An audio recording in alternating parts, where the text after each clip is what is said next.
Hey guys, welcome to the preview video for 1021. Just switching it up a little bit today, just standing up for the video.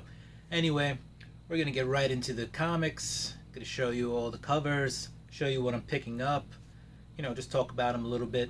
And don't forget to like, subscribe, hit that notification bell if you would please.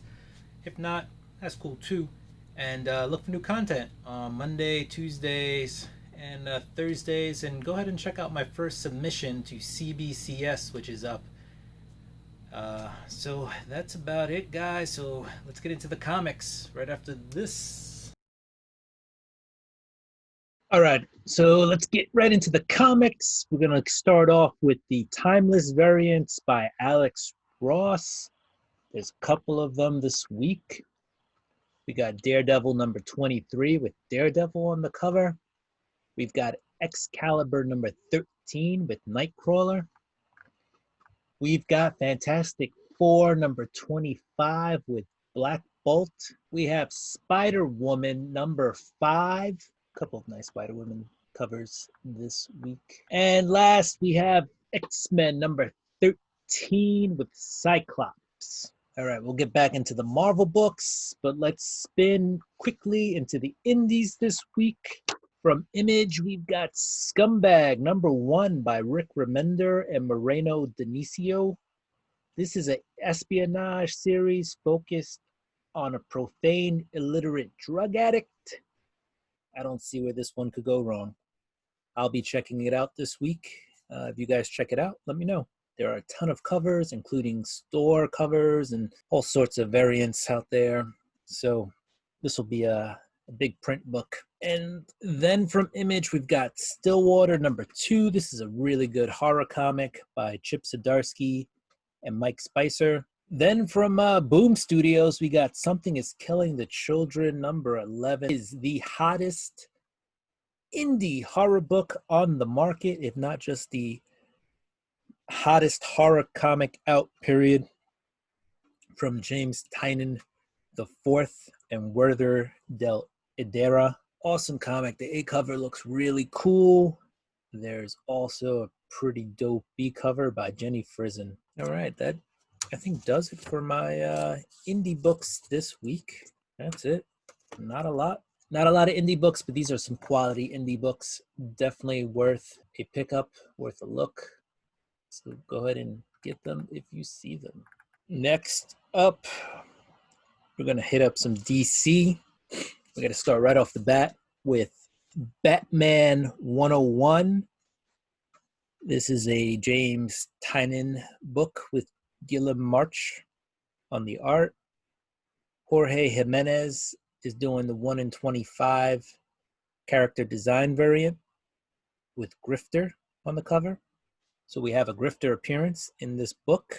There is also a Francisco Matina B cover. In this book, we're going to have Grifter working for Lucius Fox. And it's the aftermath of the Joker War. So we're going to see where this series takes us from here. This is probably a book you want to pick up, especially if you've been following Joker War.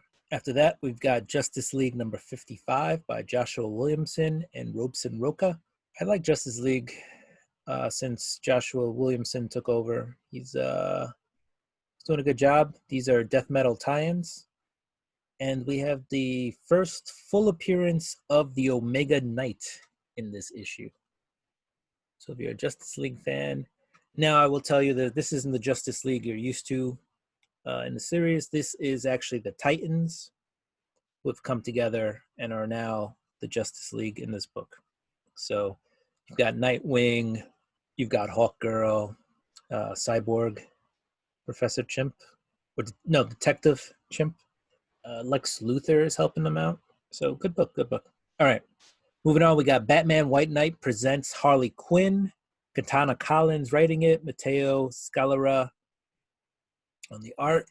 This should be an interesting series. It ties into the whole Batman White Knight mythology and universe that Sean Gordon Murphy created. So we'll see where this goes. Apparently there's first appearance in this book, some villain. So if you're a fan of the White Knight and the Black Label DC stuff, go ahead and pick this one up. Next, we've got Robin King #1. This is a Peter J. Tomasi book with Riley Rossmo on art. There is a 1 in 25, I believe it's Jeremy Roberts who draws the 1 in 25. This Robin King is pretty cool. He's got a utility belt and a way to kill most, if not every, superhero in the DC universe. He's got something on that utility belt to just kill each and every one of them. All right, that looks like we're done with DC. We're going to move on to Marvel. Marvel's a bigger list this week.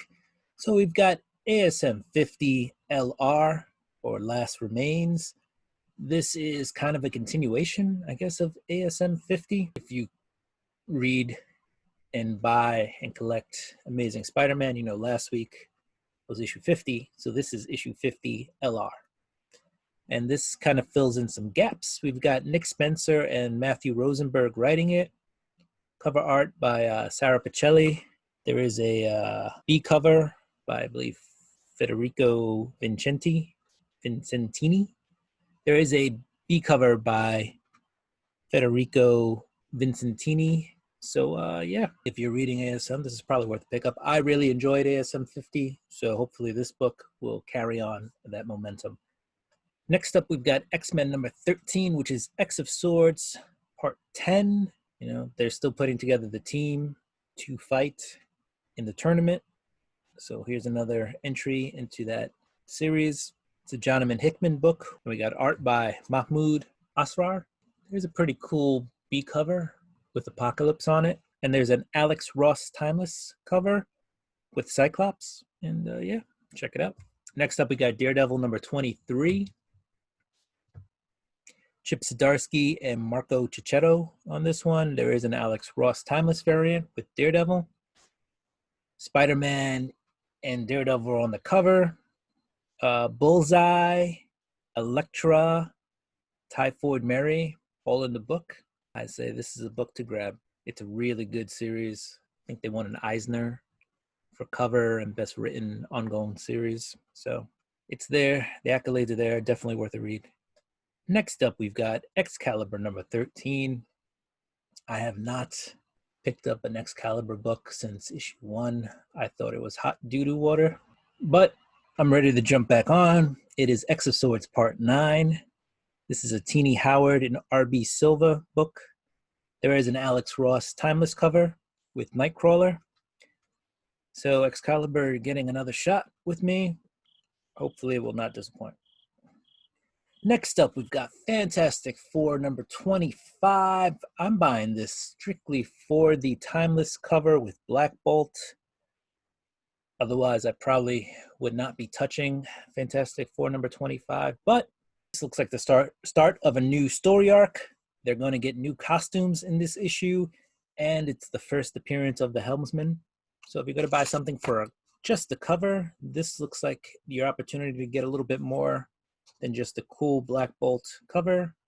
You're also going to get the Fantastic Four new costumes and the appearance of a new character, the Helmsman. Stepping up to the plate now, we've got Juggernaut number 2. And this is a Fabian Nicieza book with Ron Garney on art. And the solicitations are promoting this as a Juggernaut versus the Immortal Hulk matchup. So that's enough said. On to Spider-Woman number 5. Another cover by. There's a Timeless cover by Alex Ross this week. And if you guys like cover artists, there's also a Peach Momoko and a Scotty Young variant this week. There are a ton of actual Spider-Woman covers this week. Let me just go through them for you. And if I have enough time, I'll put up the JPEGs. But there's an Art Germ variant. There's a Gleason horror variant. There's a Greg Land. Well, Greg Land just does cover A. So there is a lot of covers for Spider-Woman this week. And they all look pretty dope. Not going to lie. Damn, Spider-Woman. But I'm going with the Timeless cover, I think, this week, guys. Continuing on, guys. We've got Venom number 29. Donny Cates is the writer. He's killing it. Luke Ross is the artist on this one. And we've got the cover art by Ryan Stegman. This book is The Origin of Codex. So if you've been following Venom, get it. And that's it, guys. That is what I'm looking at this week.